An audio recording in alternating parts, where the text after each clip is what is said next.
നമസ്കാരം. സ്പോർട്സ് പിച്ചിലേക്ക് ഏവർക്കും സ്വാഗതം. ഇന്ത്യൻ ക്രിക്കറ്റ് ചരിത്രത്തിലെ തന്നെ ഏറ്റവും കറുത്തതും നിരാശാജനകവുമായ ഒരു ദിവസത്തിലൂടെയാണ് ഇപ്പോൾ മെൻ ഇൻ ബ്ലൂ കടന്നുപോകുന്നത്. അന്താരാഷ്ട്ര ട്വന്റി ക്രിക്കറ്റിൽ ഇന്ത്യൻ ടീം വർഷങ്ങളായി പുറത്തുപോകുന്ന സമാനതകളില്ലാത്ത ആധിപത്യത്തിന് ഇതാ ഒടുവിൽ ഔദ്യോഗികമായി അന്ത്യം കുറിക്കപ്പെട്ടിരിക്കുന്നു. ഇംഗ്ലണ്ടിനെതിരായ 5-ാം ട്വന്റി മത്സരത്തിൽ 56 റൺസിന് പരാജയപ്പെട്ടതോടെ അന്താരാഷ്ട്ര ക്രിക്കറ്റ് കൗൺസിലിന്റെ ഔദ്യോഗിക ട്വന്റി റാങ്കിലെ ഒന്നാം സ്ഥാനം ഇന്ത്യൻ ടീമിന് പൂർണ്ണമായി നഷ്ടമായിരിക്കുകയാണ്. കേവലം കുറച്ച് ദിവസത്തെ തകർച്ചയല്ല ഇത്. നീണ്ട 1605 ദിവസങ്ങൾക്ക് ശേഷമാണ് ഏകദേശം 4.5 വർഷത്തിലധികം ഇന്ത്യൻ ടീം ട്വന്റി ക്രിക്കറ്റിന്റെ സിംഹാസനത്തിൽ നിന്നും താഴേക്ക് ഇറങ്ങുന്നത് എന്നറിയുമ്പോഴാണ് ഈ പരാജയത്തിന്റെ ആഴം എത്രത്തോളം ഉണ്ടെന്ന് നമുക്ക് മനസ്സിലാക്കാൻ സാധിക്കുക. ലോക ചാമ്പ്യന്മാരായ ഇന്ത്യ റാങ്കിങ്ങിൽ അട്ടിമറിച്ചുകൊണ്ട് ഇംഗ്ലണ്ട് ഇപ്പോൾ ലോകത്തിലെ പുതിയ ഒന്നാം നമ്പർ ട്വന്റി ടീമായി മാറിയിരിക്കുന്നു. നിലവിൽ ഇന്ത്യൻ റാങ്കിങ്ങിൽ 2-ാം സ്ഥാനത്തേക്ക് പിന്തള്ളപ്പെടുകയും ചെയ്തു.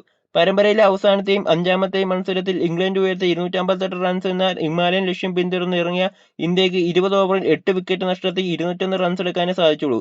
ബാറ്റിംഗിൽ മികച്ച പോരാട്ടം ചില താരങ്ങൾ നടത്തിയെങ്കിലും ഇംഗ്ലണ്ടിന്റെ കൂറ്റൻ സ്കോറിന് മുന്നിൽ അത് ഒന്നുമായിരുന്നില്ല. ഇതോടെ 5 മത്സരങ്ങളുള്ള ട്വന്റി പരമ്പര 4-0 എന്ന കടുത്ത മാർജിനിൽ ഇംഗ്ലണ്ട് സ്വന്തമാക്കി. പരമ്പരയിലെ ഒരു മത്സരം കടുത്ത മഴ മൂലം ഉപേക്ഷിച്ചിരുന്നു. ഇംഗ്ലണ്ടിലേക്ക് വരുന്നതിന് തൊട്ടുമുമ്പ് അയർലൻഡിനെതിരെ നടന്ന 2 ട്വന്റി മത്സരങ്ങളും നാണംകെട്ട രീതിയിൽ തോറ്റാണ് ഇന്ത്യ യുകെയിലെത്തിയത്. ഇതോടെ ഈ കറുത്ത യുകെ പര്യടനത്തിൽ ആകെ കളിച്ച 7 മത്സരങ്ങളിൽ 6 എണ്ണത്തിലും ഇന്ത്യ പരാജയപ്പെട്ടു എന്ന വൻ നാണംകെട്ട റെക്കോർഡും ടീം ഇന്ത്യ സ്വന്തം പേരിൽ കുറിച്ചു. ഈ കനത്ത തകർച്ചയ്ക്ക് പിന്നാലെ ഇന്ത്യൻ ക്രിക്കറ്റ് ലോകത്ത് ഇപ്പോൾ വലിയൊരു ആഭ്യന്തര യുദ്ധത്തിനാണ് തുടക്കമായിരിക്കുന്നത്. 2026 ട്വന്റി ലോകകപ്പിൽ തകർപ്പൻ പ്രകടനത്തിലൂടെ ഇന്ത്യയെ ലോക കിരീടത്തിലേക്ക് നയിച്ച ഇതിഹാസ ട്വന്റി ബാറ്റർ സൂര്യകുമാർ യാദവിനെ പെട്ടെന്ന് ക്യാപ്റ്റൻ സ്ഥാനത്ത് നിന്ന് നീക്കാനുള്ള BCCI ചീഫ് സെലക്ടർ അജിത് അഗർക്കറുടെ നേതൃത്വത്തിലുള്ള സെലക്ഷൻ കമ്മിറ്റിയുടെ ഞെട്ടിക്കുന്ന തീരുമാനം ഇപ്പോൾ കടുത്ത വിമർശനങ്ങൾക്ക് വഴിവെച്ചിരിക്കുകയാണ്. സ്പോർട്സ് നിരീക്ഷകരും ആരാധകരും സെലക്ഷൻ കമ്മിറ്റിയുടെ ഈ തുഗ്ലക്ക് പരിഷ്കാരത്തിനെതിരെ പരസ്യമായി രംഗത്തെത്തിക്കഴിഞ്ഞു. സൂര്യകുമാർ യാദവ് എന്ന ക്യാപ്റ്റന്റെ ട്രാക്ക് റെക്കോർഡ് പരിശോധിച്ചാൽ നമുക്ക് ഈ കാര്യം വ്യക്തമാകും. അദ്ദേഹത്തിന്റെ കീഴിൽ കളിച്ച ഒരു ഉഭയകക്ഷി പരമ്പര പോലും ഇന്ത്യ ഇതുവരെ തോറ്റിരുന്നില്ല. ടീമിന് മുമ്പിൽ നിന്ന് നയിക്കുകയും കളിക്കാർക്ക് കൃത്യമായി പിന്തുണ നൽകാൻ സൂര്യകുമാറിന് സാധിച്ചിരുന്നു. എന്നാൽ കഴിഞ്ഞ 2023 ഡിസംബറിന് ശേഷം ട്വന്റി ഫോർമാറ്റിൽ ഒരു മത്സരം പോലും കളിക്കാതിരുന്ന ശ്രേയസ് അയ്യരെ അപ്രതീക്ഷിതമായി പ്ലേയിങ് 11ലേക്ക് തിരികെ വിളിക്കുക മാത്രമല്ല ട്വന്റി ടീമിന്റെ ക്യാപ്റ്റൻസി നേരിട്ട് ഏൽപ്പിക്കുകയായിരുന്നു സെലക്ഷൻ കമ്മിറ്റി ചെയ്തത്. ഈ അനാവശ്യ പരീക്ഷണത്തിന് ഇന്ത്യ നൽകേണ്ടി വന്ന വില വളരെ വലുതാണ്. പുതിയ നായകനായ ശ്രേയസ് അയ്യർക്ക് കീഴിൽ കളിച്ച ഒരു ട്വന്റി മത്സരം പോലും വിജയിക്കാൻ ഇന്ത്യക്ക് ഇതുവരെ സാധിച്ചിട്ടില്ല. അയർലൻഡിന്റെ 2ാം നിര ടീമിനോട് പോലും ഇന്ത്യ പരമ്പര തോറ്റത് ഈ ക്യാപ്റ്റൻസി മാറ്റത്തിന്റെ ആഘാതം മൂലമാണെന്നാണ് ആരാധകർ ചൂണ്ടിക്കാണിക്കുന്നത്. യുകെ പര്യടനത്തിലെ ടീമിന്റെ ദയനീയ പ്രകടനത്തെക്കുറിച്ചും കടുത്ത പരാജയങ്ങളെക്കുറിച്ചും മത്സരശേഷം ഇന്ത്യൻ ക്യാപ്റ്റൻ ശ്രേയസ് അയ്യർ മാധ്യമങ്ങളോട് തുറന്നു പറഞ്ഞു. വൈകാരികവും എന്നാൽ യാഥാർത്ഥ്യ ബോധത്തോടെയുമാണ് അദ്ദേഹം പ്രതികരിച്ചത്. ടീം എന്ന നിലയിൽ ഞങ്ങൾക്ക് ഇനിയും ഒരുപാട് കാര്യങ്ങൾ മെച്ചപ്പെടുത്താനുണ്ട് എന്ന കാര്യത്തിൽ യാതൊരു തർക്കവുമില്ല. പ്രത്യേകിച്ച് ഇവിടുത്തെ വിദേശ സാഹചര്യങ്ങളുമായി പൊരുത്തപ്പെടുന്നതിലാണ് ഞങ്ങൾ പൂർണ്ണമായി പരാജയപ്പെട്ടത്. വിദേശ മൈതാനങ്ങളിലെ അളവുകളും പിച്ചിന്റെ സ്വഭാവവും ഇന്ത്യൻ സാഹചര്യങ്ങളിൽ നിന്നും തികച്ചും വ്യത്യസ്തമാണ്. അതിനനുസരിച്ച് പെട്ടെന്ന് തന്ത്രങ്ങൾ മാറ്റാൻ നമുക്ക് കഴിയേണ്ടതുണ്ടായിരുന്നു. പ്രൊഫഷണൽ ക്രിക്കറ്റർമാർ എന്ന നിലയിൽ നമ്മൾ ഇനിയും ഒരുപാട് കാര്യങ്ങൾ പഠിക്കേണ്ടതുണ്ട്. ബൗളിംഗും ബാറ്റിംഗും പോലെ തന്നെ ഫീൽഡിംഗും ഇത്തരം വലിയ മത്സരങ്ങളിൽ വളരെ പ്രധാനപ്പെട്ട പങ്ക് വഹിക്കുന്നുണ്ട്.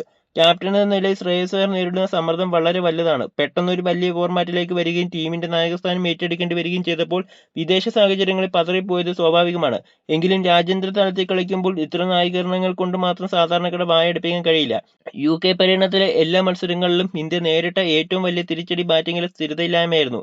ട്വന്റി ക്രിക്കറ്റിലെ ആദ്യ പന്ത് മുതൽ അടിച്ചു തകർക്കുക എന്ന പുതിയ അൾട്രാ അഗ്രസീവ് ശൈലി വിദേശ പിച്ചുകളിൽ നടപ്പിലാക്കാൻ ശ്രമിച്ചതാണ് ഇന്ത്യക്ക് വിനയായത്. സ്വിംഗും ബൗൺസുമുള്ള ഇംഗ്ലീഷ് പിച്ചുകളിൽ സാഹചര്യങ്ങളെ മാനിക്കാതെ വലിയ ഷോട്ടുകൾക്ക് മുതിർന്ന മുൻനിര ബാറ്റ്സ്മാൻമാർ പവർ പ്ലേ തന്നെ വിക്കറ്റുകൾ എറിഞ്ഞൊടിച്ചു.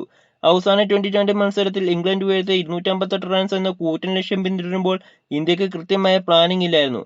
തുടക്കത്തിൽ തന്നെ വിക്കറ്റുകൾ നഷ്ടമായതോടെ മധ്യനിര പൂർണ്ണമായ സമ്മർദ്ദത്തിലായി. 20 ഓവറിൽ 201 റൺസ് എടുക്കാൻ സാധിച്ചെങ്കിലും 56 റൺസിന്റെ വലിയൊരു പരാജയമാണ് ഇന്ത്യക്ക് ഏറ്റുവാങ്ങേണ്ടി വന്നത്. സാഹചര്യങ്ങൾക്കനുസരിച്ച് കളിയുടെ വേഗത കൂട്ടാനും കുറയ്ക്കാനും ഇന്ത്യൻ ബാറ്റർമാർക്ക് സാധിക്കാതെ പോയത് വലിയൊരു സാങ്കേതിക പിഴവായി ക്രിക്കറ്റ് ലോകം വിലയിരുത്തുന്നു. ബാറ്റിംഗിലെ തകർച്ചയ്ക്ക് പുറമെ ഇന്ത്യയുടെ പ്രധാന കരുത്തായ ബൗളിംഗ് നിരയും ഇംഗ്ലണ്ടിന്റെ പൂർണ്ണമായി പരാജയപ്പെട്ടു.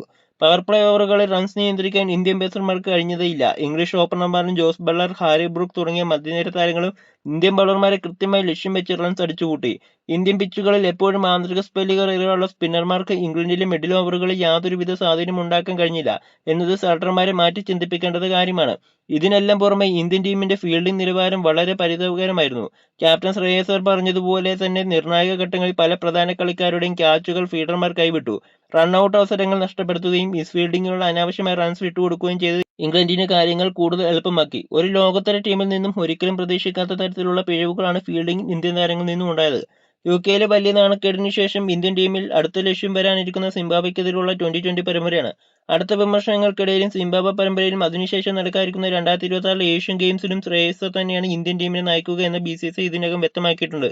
കൂടാതെ വൈറ്റ് ബോൾ ക്രിക്കറ്റിൽ കൂടുതൽ ശ്രദ്ധ കേന്ദ്രീകരിക്കുന്നതിന്റെ ഭാഗമായി ശുഭ്മാൻ ഗില്ലിനൊപ്പം ഏകദിന ടീമിന്റെ ഭാഗമായി ശ്രേയസ് തുടരും. വരാനിരിക്കുന്ന ഈ പരമ്പരകളിൽ കടുത്ത തോൽവികൾ പൂർണ്ണമായി ഒഴിവാക്കിക്കൊണ്ട് ടീമിനെ വീണ്ടും വിജയവഴി തിരിച്ചെത്തിക്കുക എന്ന ഹിമാലയൻ വെല്ലുവിളിയാണ് ഇപ്പോൾ ക്യാപ്റ്റൻ ശ്രേയസ് അയ്യർക്കും പരിശീലകർക്കും മുന്നിലുള്ളത്. വീണ്ടും ഒരു പരാജയമുണ്ടായാൽ അത് ശ്രേയസ് അയ്യരുടെ ക്യാപ്റ്റൻസിക്ക് മാത്രമല്ല അദ്ദേഹത്തിന്റെ 2020 കരിയറിന് തന്നെ വലിയൊരു ഭീഷണിയായി മാറും. 1605 ദിവസങ്ങൾക്ക് ശേഷം 2020 റാങ്കിൽ 1-ാം സ്ഥാനം നഷ്ടമായത് ഇന്ത്യൻ ക്രിക്കറ്റിനേറ്റ കനത്ത പ്രകാരമാണ്. എന്നാൽ എല്ലാ വലിയ ടീമുകളുടെയും ചരിത്രത്തിൽ ഇത്തരം തിരിച്ചടികൾ സാധാരണമാണ്. സൂര്യകുമാർ യാദവിനെ മാറ്റിയ സെലക്ഷൻ കമ്മിറ്റിയുടെ തീരുമാനം പാളിയെന്ന് ഈ പരാജയങ്ങൾ തെളിയിക്കുന്നുണ്ടെങ്കിലും പുതിയ നായകനായി ശ്രേയസ് അയ്യർക്ക് തന്റെ തന്ത്രങ്ങൾ നടപ്പിലാക്കാൻ കുറച്ചുകൂടി സമയം നൽകേണ്ടതുണ്ട്. വരാനിരിക്കുന്ന സിംബാബ്വെ പരമ്പരയിലൂടെയും ഏഷ്യൻ ഗെയിംസിലൂടെയും പഴയ തെറ്റുകളെല്ലാം തിരുത്തിക്കൊണ്ട് ഇന്ത്യൻ ടീം തങ്ങളുടെ നഷ്ടപ്പെട്ട സിംഹാസനം തിരികെ പിടിക്കുമെന്നും ശക്തമായി തിരിച്ചു വരുമെന്നും നമുക്ക് പ്രത്യാശിക്കാം.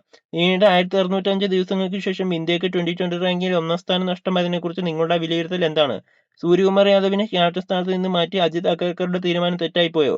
ശ്രേയസ് അയ്യർക്ക് കീഴിൽ ഇന്ത്യക്ക് വിജയവഴി തിരിച്ചെത്താൻ സാധിക്കുമോ?